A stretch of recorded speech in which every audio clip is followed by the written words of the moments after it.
Well, it is good to be back.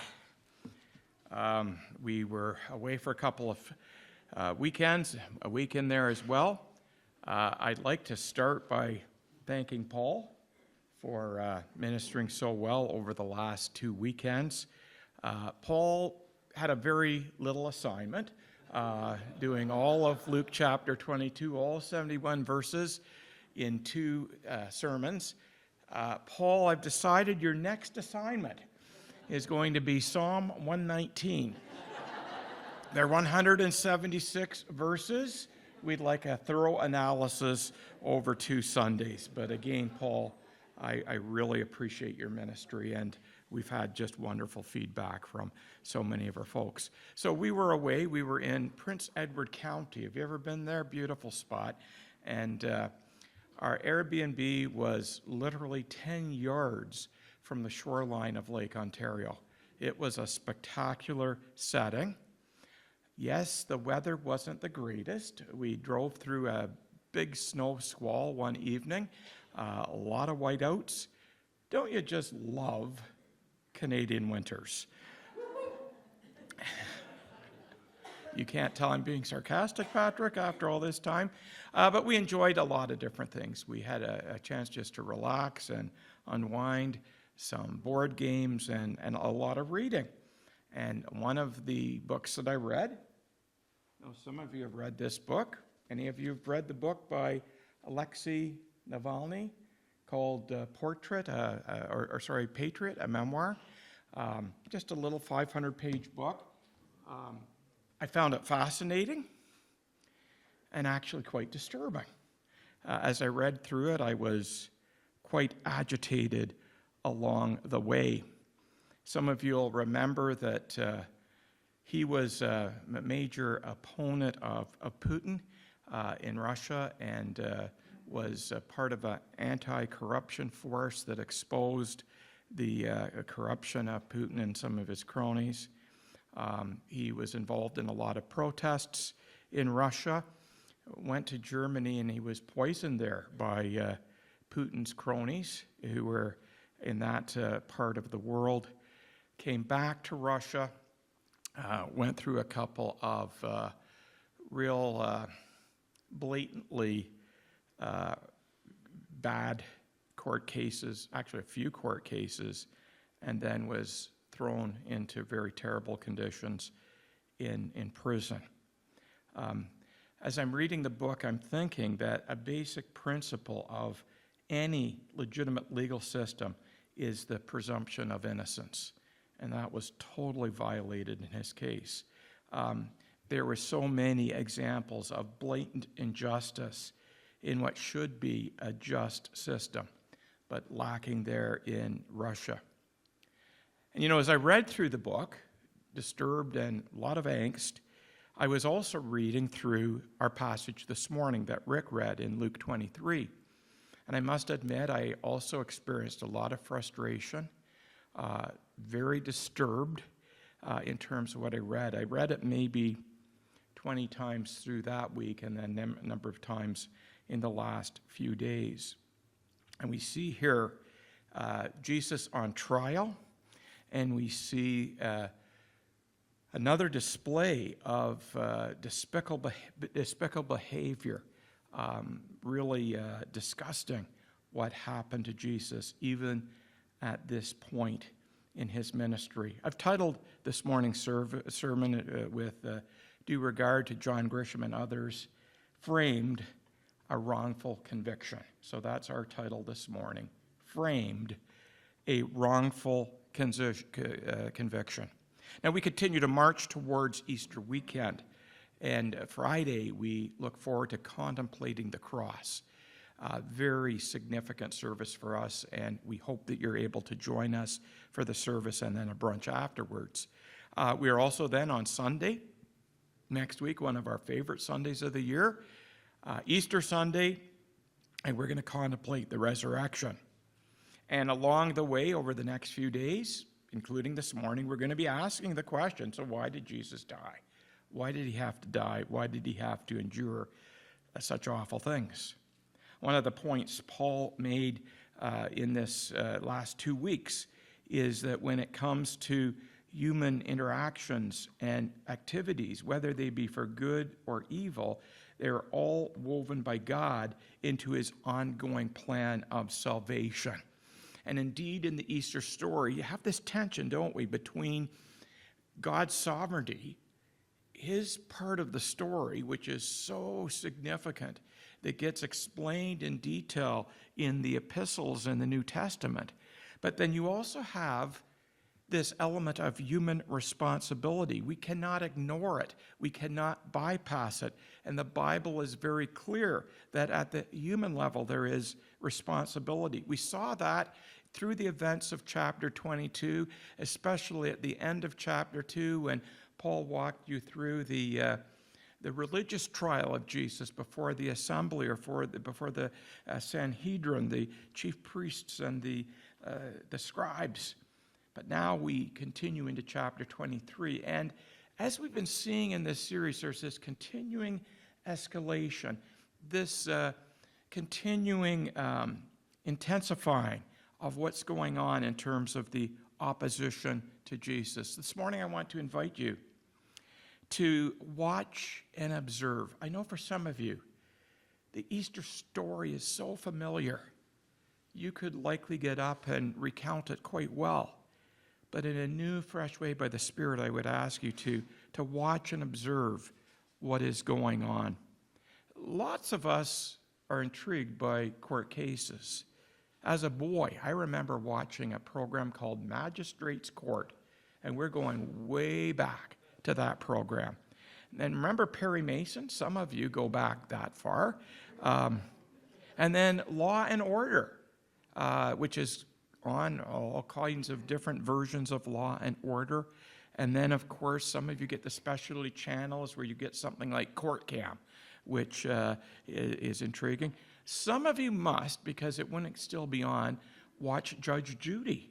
Do I have any Judge Judy? I mean, you see law at its finest. And what would the London Free Press be without Jane Sims? Because of all papers in Canada, I don't know a paper that reports court cases the way our little London Free Press reports them. So obviously there's interest. There's some kind of fascination with court cases. So today, as I've asked you to watch and observe, you use your eyes, don't you, to watch and observe. So will you be alert to some I words this morning? You're going to hear words like injustice, innocence, an indictment or a charge, indecision, intimidation, intervention or a lack of intervention, inciting people. And then I'd like to close with looking at the word identification. Can we identify in 2026 with some characters in that first Easter? I said that we would look at the question, why did Jesus die? And a question that's very pertinent in Luke 23 is, what did they do with Jesus?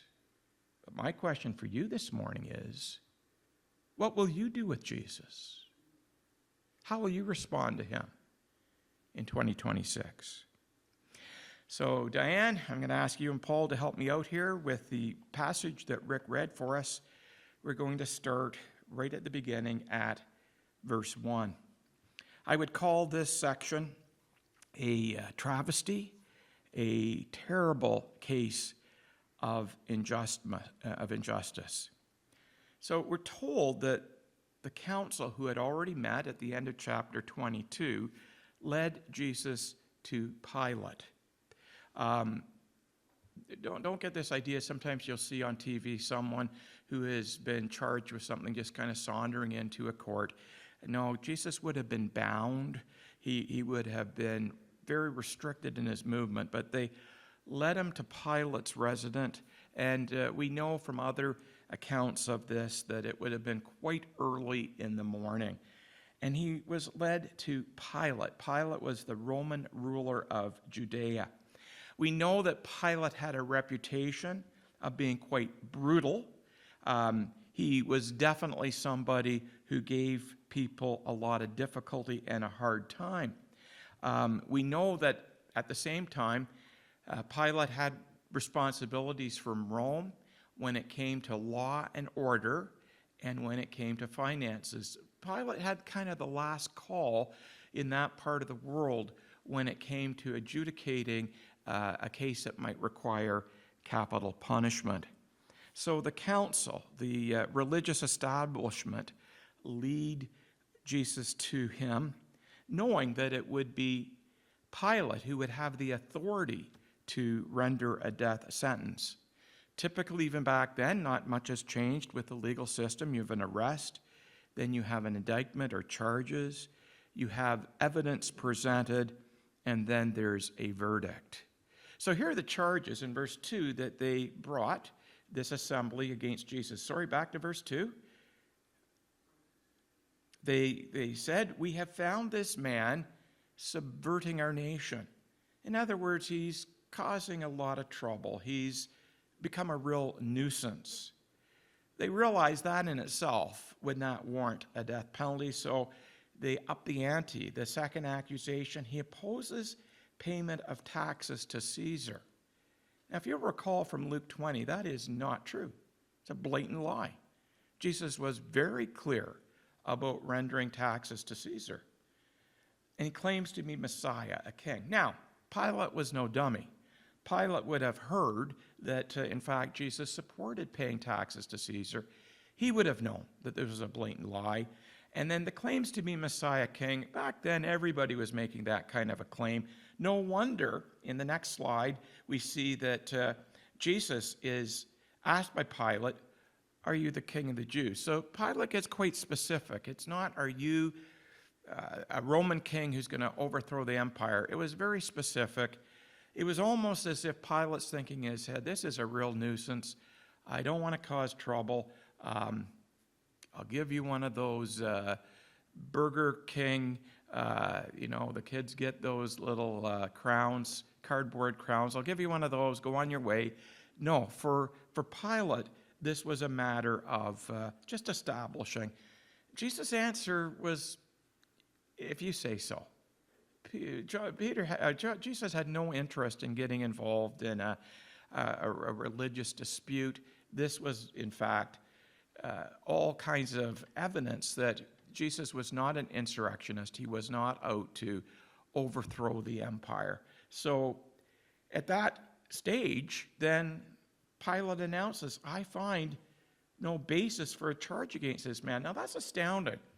Not only is he saying, it's a pretty decent charge, a threefold charge you're bringing, but there's really no basis for this. There's no reason for this case to even proceed. Now, Pilate had to be careful because Pilate had gotten in a lot of trouble with the Jewish people. If you know a bit about history, Pilate had allowed some religious symbols or icons into the city of Jerusalem. They were paraded around Jerusalem, usually a symbol of Caesar. Even some of that hung in paintings and other artifacts in the temple area. And that just incited the Jewish people. And then you remember way back in Luke 13, there was this Galilean revolt.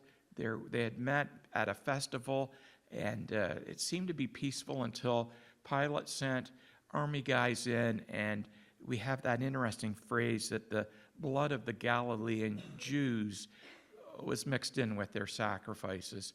My guess is that the Roman authorities said to Pilate, "Yes, you've got to establish law and order. Okay, if you're strict, but do your best to keep people happy. These Jewish people have become quite a nuisance. Do what you can do to keep them happy." So Pilate's in a dilemma, but he looks and he says, there's not even a basis for a charge. In our next slide, the people still would not give up. Even though Jesus should have been released at that point, they up their accusation. They say he stirs up all the people in Judea by his teaching. And then here's their punchline. He started in Galilee and has come all the way here. Now Pilate's in a dilemma. He's thinking to himself, I'm stuck in the middle. Jesus is obviously innocent. He is an innocent man, and yet the religious establishment want to see him punished even to the point of death. Well, on hearing this comment, Pilate asked if the man was Galilean. Luke keeps things very condensed, but I'm sure that the leader said, well, yeah, he's from Nazareth, a little town in Galilee. So Pilate gets thinking. When he learned that Jesus was under Herod's jurisdiction, King Herod Agrippa, the Jewish leader, he sent him to Herod, who was also in Jerusalem at that time, during the time of Passover. Was Pilate being courteous? Oh, this is Herod's territory. Or was he maybe looking for a way to pass the buck? It was like Pilate saying, okay, Herod, I don't want to deal with this. This is messy. I've already gotten in a lot of trouble with my authorities in the Roman Empire. I'm going to leave this decision to you. So isn't it interesting? When Herod, so it wasn't a long distance between Pilate's residence in Jerusalem. Herod had a residence in the Galilean region, but during festivals he had another residence in Jerusalem, maybe 10 minutes away. So here they come, they get to Herod, and we know that Herod was equally quite brutal. He was a bit of a dictator, and we know that there had been a rumor that Herod was out to kill Jesus. But at the same time, he was intrigued by Jesus. So we're told there that for a long time he had been wanting to see him. Curious, wondering what's Jesus all about? Why has he been so popular? And from what he'd heard about him, Herod hoped to see a miracle, a sign, a miracle, a little magic show, a little bit of entertainment during the Passover festival. Well, look at what happens in our next slide. He continued to ply him with many questions, but Jesus gave no answer. I think Jesus is going, this is a charade. I'm not willing to play this game. I know what's going on here. When I look at Jesus giving no answer, maybe like you, I'm reminded of Isaiah 53 and verse 7, where we're told in this prophecy that the lamb would be led to slaughter, would not open its mouth. And it's repeated, would not open its mouth.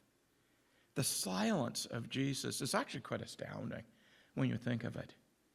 The one who by his very words brought the heavens and the earth into being in this critical situation was silent.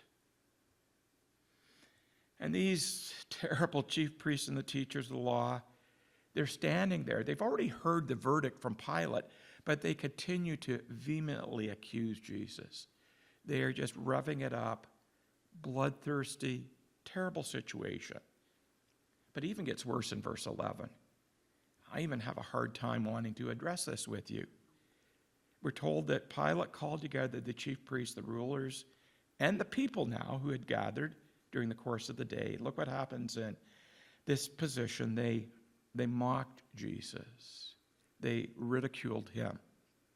They made fun of Jesus. They were laughing at him. Now, to me, that's disgusting when you've got someone in that position, so absolutely vulnerable, so dependent on the goodness and the justice of others. They dressed him in an elegant robe. Don't get too excited about that. Herod's likely going, I've got a leftover robe. Let's go for the full force. Joking aside, if they had had a Burger King crown, they would have put that on Jesus. This wasn't a show of respect or reverence. They're mocking and making fun of Jesus. Just an aside. I hope you're sensitive to that in 2026. We live in a world where a lot of people mock Jesus. They make fun of him in their jokes. Sometimes it's in cartoons. I don't know about you, but it alarms me when people use Jesus Christ in vain, that name, that precious name. And it causes us to take attention, doesn't it? And sometimes we're in that position, like, should we be silent like Jesus? Should we suck it up and let it go, or should we speak out against it? But before we get too quick to point fingers at these people, let's think of what we have done with Jesus even in our day. And then verse 12, just a hard one to figure out. We know that Pilate and Herod weren't good buddies. There was a little bit of overlap and rivalry there. But that day, Herod and Pilate became friends. Before this, they had become enemies. What's this saying? I was trying to think of it early this morning. Isn't it birds together? There you go. Thank you, Rick. I knew I could count on you. Birds of a feather flock together. So what was their commonality? It was being very indecisive about Jesus, being cowards. They knew that Jesus was innocent. In verse 15, Pilate's going to say Herod came to the same conclusion. But these guys are indecisive, and it was their actions that bonded them together. Now, we would think at the end of verse 12 that with what Jesus endured, he should have been released. He was innocent. The verdict was innocent. Even the charges were not legitimate. But we know that that is not what happened. I think the great word in 2026 seems to be the word justice. Everywhere I look, I see people crying out for justice, a recognition that there's a lot of injustice in our world today. You remember a few weeks ago we looked at Luke 18, the parable of the persistent widow, and we talked about justice and Jesus acknowledging that there are people crying out for justice and heaven hears it, and then Jesus making the promise there's going to come a day where justice, where vindication is going to be very quick. But there is something about the injustice we see all around us. Do you remember we looked at Micah 6:8, that great statement? What does God require of us? To seek justice, to love mercy and walk humbly with God, to seek justice. Of all people, Christ's followers should be seeking justice.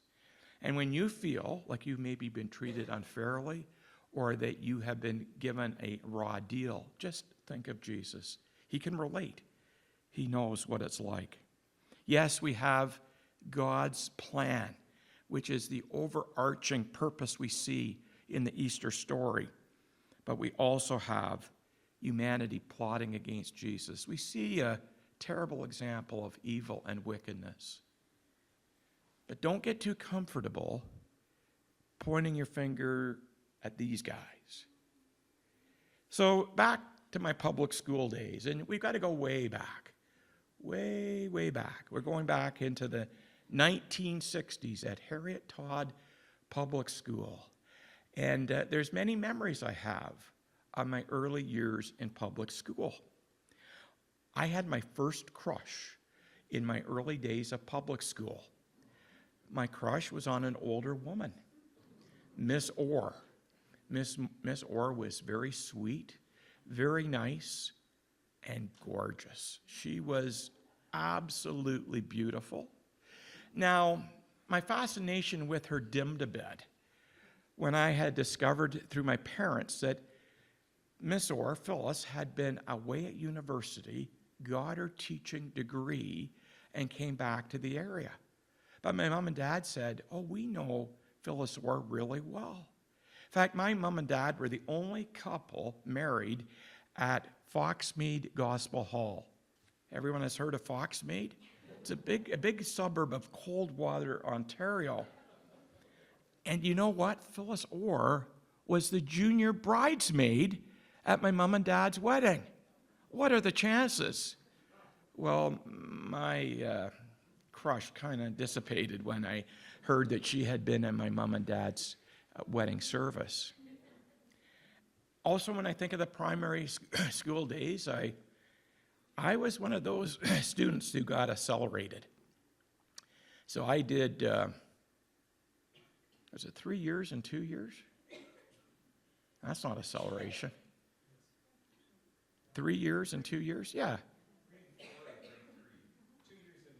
Yes, you can tell I was really alert to what was going on. I've tried to convince Heather and my family that it was because they recognized my superior intelligence. Even at a young age, my family assures me back in Little Aurelia, they were likely trying to even out the class sizes. So that's kind of humbling in that way. But here's my number one memory. And it's the very first day of school. And I go to school. Back then, you know how nowadays that people drop off their kids? They have like a full-scale orientation with your kids. Back then, Mom just said, see ya. You walked to school with your cousins, and you walked into the classroom. Well,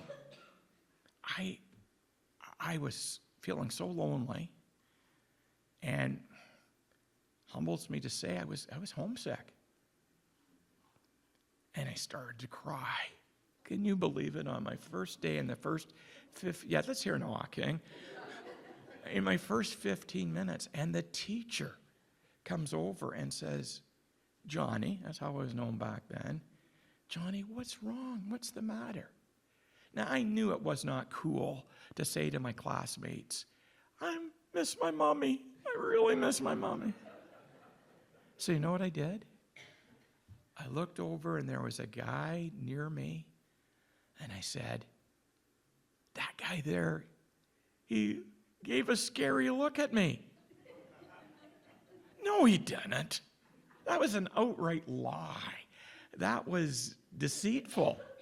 And that poor kid ended up having to stand in the corner. I know, totally baffled. I'm sure to this day, if this fellow happens to be listening to this sermon, my apology. I'm not happy that you've had to go through a lot of therapy because of what happened in kindergarten, but even a nice guy like me was capable of false accusations. Have you ever been falsely accused? Okay, I look out and I'm going, I know some of you have. Whether at work or whether it might be in your family, that's really hard when it's a family member who falsely accuses you of something. It's painful, isn't it? It hurts. And I never ever want to minimize the injustice and the fact that Jesus was innocent and was treated in such a terrible, terrible way. We should, even though we celebrate Easter, there should be a sense of indignation. There should be a sense where our sensitivity is pricked, where we're going, no, this wasn't right. Well, let's move on quickly because I want to be sensitive to our time. In our last section, I'm going to be very quick in my summary. Read it again if you need to. So they bring him back to Pilate. I bet when Jesus showed up again to Pilate, Pilate's going, oh no, what's going on here? And he gets back to Pilate. We know that Pilate recognized, and it says in verse 15, that Herod had come to the same conclusion that Jesus was innocent. Pilate goes, okay, they're after some blood here. I've got to compromise. I'll punish Jesus, then you can I'll release him. And a punishment wasn't a slap on the hand, right? It was a whipping. It was a flogging. It was a pretty despicable thing. And again, my head just spins. I'm going like, this is an innocent man. Why are you punishing him like this and to this degree? Pilate insists, release him, release him. But the crowds were not willing. They had been provoked and incited by their leaders. Now, in another account in the gospel, we know that there was a custom at the time of Passover to release a prisoner. And we know that Pilate likely would have thought, okay, how do I get around this? There's this Barabbas guy, and he is an insurrectionist. He has caused a lot of trouble in Jerusalem, and the Jewish people know it. So I'm going to give them a choice. You can release one prisoner during the Passover festival. Is it going to be Barabbas, the bad guy of Jerusalem, a real criminal, notorious? Or is it going to be Jesus, who we've declared over and over is innocent? And the people cry out, release Barabbas, release Barabbas. It almost becomes like a chant. Now, in another account, we're told that Pilate's wife was with him. And she said to her husband, I had a bad dream last night, and you better not mess with Jesus, because I think that'll be a terrible and a wrong decision. But the people were so insistent, and they were appealing to Pilate, no, we want Barabbas released. And then that moment where they cry out, crucify him, crucify him. At the start of the week, they were crying out, Hosanna, Hosanna. And then what a dramatic shift. It's like being at a sporting event where the crowds are yelling out, go, Leafs, go. It's not appropriate at this time of the season, but maybe go Knights, go, or go Jays, go. But you get that sense of that frenzied chant. Crucify him, crucify him. Dr. Luke, isn't it interesting, of all the gospel writers, Luke is a doctor, but he very carefully minimizes the details of crucifixion. Hey, I grew up in an environment where almost every Sunday we had an expose of what crucifixion was like. I remember as a little guy being absolutely terrified at how gruesome. Okay, it is gruesome. It is terrible. But I'm going to follow the lead of Luke. We're not going to go into all kinds of detail. Other than historians like Phileo, Josephus, it's agreed it was the worst form of execution. It was absolutely terrible, absolutely horrendous. And this is what the crowds wanted for Jesus. Pilate goes, okay, I give in. Even though I know it's not the right decision, though I know this is a wrongful conviction. And we're told that Pilate released Jesus. What a phrase, he surrendered Jesus to the will of the people. It should be the other way around, shouldn't it? That we surrender to the will of our triune God, Father, Son, and Spirit. But he's released. And we'll see the end of this week the full scale of what happened.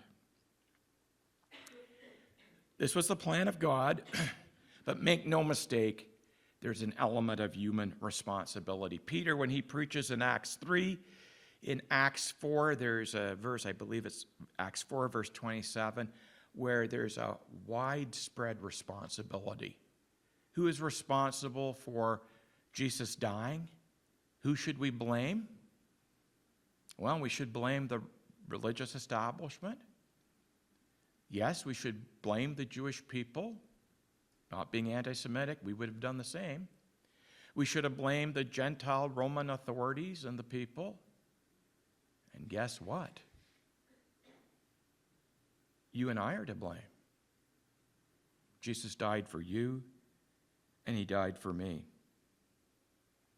In terms of identification, when it comes to the Jewish leaders, we are told in another account that they were full of envy. Jesus was a threat to them, and they were not prepared to surrender to the will of Jesus. They're like a lot of people today who go, Jesus, I respect you, but I'm in charge. I call the shots in this area or this aspect of life. Will you please stop interfering with me? You're entering my turf. Sunday mornings and other times I'm willing to call you Lord, but I'm in some situations where I think I should be the one in charge. And then there's the Jewish people. How fickle can you get to shift so radically in the course of a week? They were inconsistent in their relationship with Jesus. We hear the term a lot today, populism, and this is a great example of people getting kind of into a mass frenzy. Not examining the evidence, not asking the question, others may be going in this direction, is it the right direction to go in? They refuse to examine the evidence. And then, of course, you have Pilate and Herod, both being very indecisive, both being intimidated, both preferring no decision. But you've heard me say this before. No decision for Jesus is a decision for Jesus. Does that make sense? You can't sit on the fence. You can't say I'm neutral. You are for Jesus or you are against Jesus. Pilate had the benefit of that holy nudge from his wife. Maybe you have a partner. Maybe you have a spouse who's been saying to you, you got to get things right. This is not the way to go. This is not the way to live. And you need to pay attention to that spouse. Maybe some of you have a parent who is praying for you and wanting that for you. Pay attention. God speaks to us through the Spirit, through those nudges and promptings. At the baptism service last week for my niece Jacqueline, there was a couple that were baptized. Wonderful couple. Very different. He is intellectual. He looks at existentialism. He explored all the religions and came to the conclusion that Jesus is the way. His wife, delightful, but her testimony was she had grown up in a church environment, but she had never really made a decision for Jesus. And she talked very specifically about this inner prompting, this inner nudging. And I've been praying that that'll happen a lot during this Easter week. That some of you are going to go, no, it wasn't the bad pizza I ate last night. Jesus, through the Spirit, is trying to get my attention. He's showing me that the way I'm living is not right. I need to surrender to Him and to His Lordship. In some cases, it might be, I've heard the message of the gospel over and over and over, but this is the time I need to make a decision for Jesus.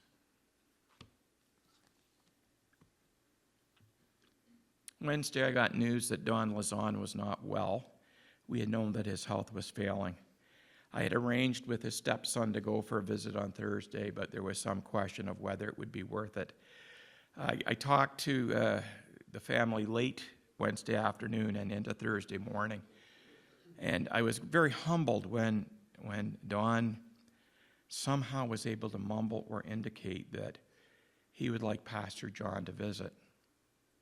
Now, I know they were going to be putting him into an induced coma, but the staff at the hospice said we were willing to delay that because Don seems quite insistent to see Pastor John. So I went up with one of the family members, and then I was given time just to spend about 20 minutes with Don. He was in rough shape. I'm not going to candy coat it. And here I am. You know, this superior, intelligent man. I didn't have my Bible with me. Can you believe it? What kind of pastor does a pastoral visit and doesn't bring his Bible? So here I am holding Don's hand, and I said, Don, I'm going to have to quote some verses for you. Let's start with a hard one, John 3:16. For God so loved the world that He gave His only Son, that whoever believes in Him should not perish, but have everlasting life. You know, I've said that verse hundreds of times. Never was it more powerful than on Thursday afternoon. Wow. And then I remembered Jesus. Remember in John 11, I am the resurrection and the life.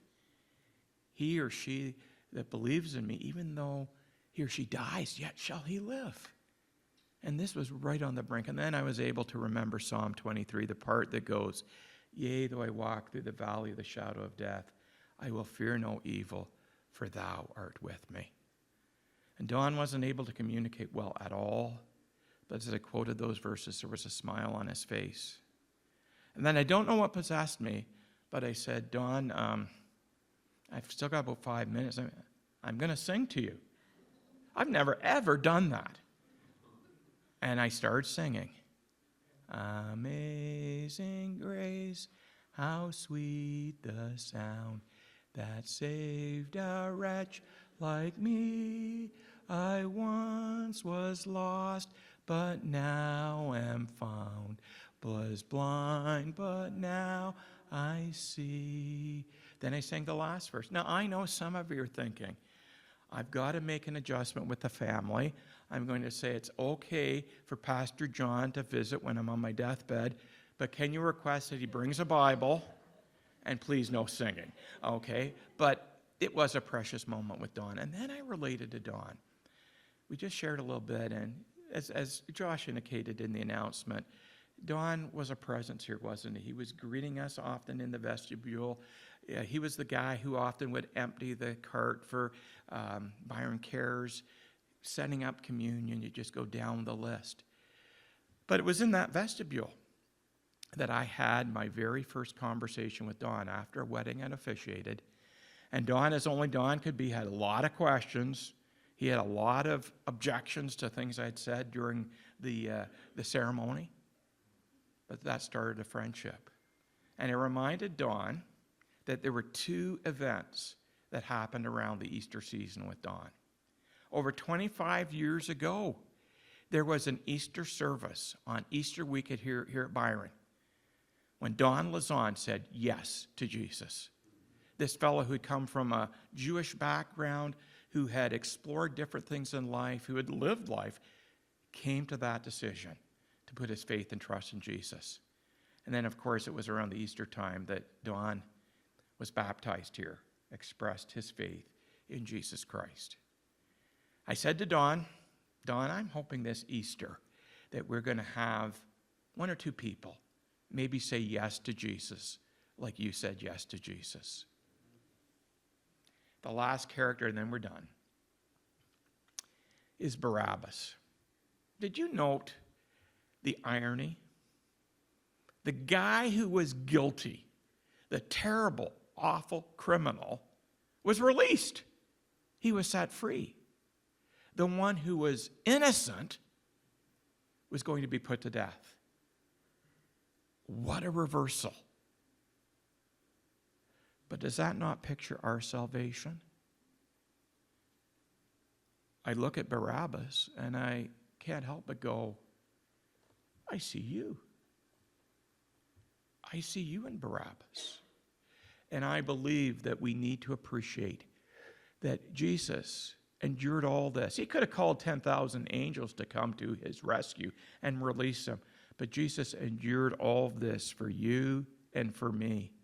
And it's because of Jesus we have this incredible freedom. We're free from our sins. We're even free from the bonds of death. There are a lot of religious people here in our city, very religious. But believe me, they do not have this kind of freedom. And we're going to finish with a song this morning. This part of our service, we're going to finish with a song. Most of you know it. It's got a bit of a lilt to it. But I want you to sing this from your heart. And if you've never made a personal decision for Jesus, this is your morning. This is your time. Say yes to Jesus. Stand, please.